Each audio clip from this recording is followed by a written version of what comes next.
اللهم صل على محمد النبي الأمي وعلى آلہ وسلم تسلیما۔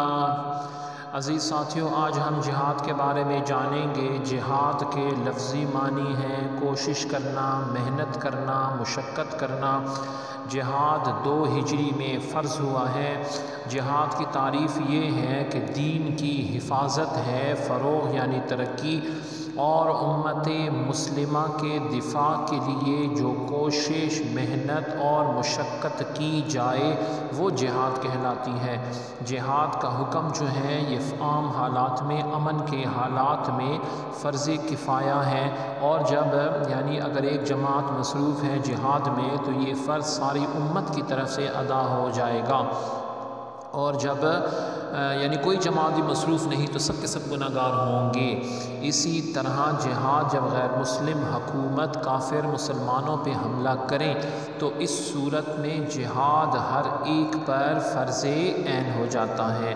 جہاد کیوں کہا جاتا ہے، کیوں کیا جاتا ہے، تو اس کے بارے میں جو ہے یہ فرمایا گیا کہ اللہ رب العزت کو اس دنیا کا حاکم جب انسان تسلیم کر لیتا ہے تو وہ جان لیتا ہے کہ اقتدار اعلیٰ جو ہے یہ صرف اللہ رب العزت کے ہاتھ میں ہے، اور یہ انسان جو ہے یہ اگر اقتدار اعلیٰ جو ہے وہ کسی اپنے ہاتھ میں لینا چاہتا ہے، اپنا قانون نافذ کرنا چاہتا ہے، اللہ رب العزت کے قانون کو روندنا چاہتا ہے، تو انسان اپنی جان پر کھیل کر اس سے مقابلہ کرے گا۔ اور اسلام کی جملہ عبادات جو ہیں انسان میں یہی جذبہ فداکاری یعنی اللہ رب العزت کی راہ میں جان قربان کرنے کا جذبہ جو ہے یہ پیدا کرنے کا ذریعہ ہے۔ یہ جذبہ رکھنا ضروری ہے کیونکہ اس کے بغیر نہ اسلام کی بقا ممکن ہے اور نہ ہی فروغ جو ہے یعنی ترقی ممکن ہے۔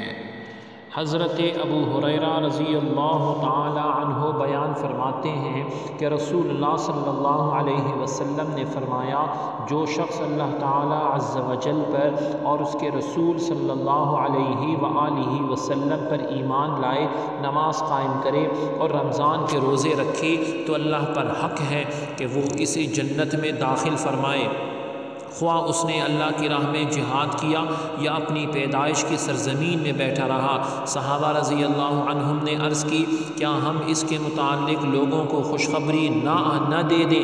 آپ صلی اللہ علیہ وسلم نے فرمایا، جنت میں 100 درجے ہیں جنہیں اللہ نے اللہ رب العزت کی راہ میں جہاد کرنے والوں کے لیے تیار کر رکھا ہے، جنت کے 100 درجوں کو۔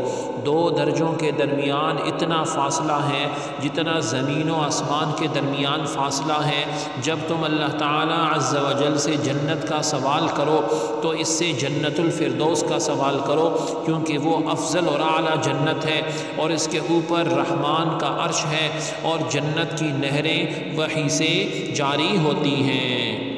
سبحان ربک رب العزت عما یصفون وسلام علی المرسلین والحمد للہ رب العالمین۔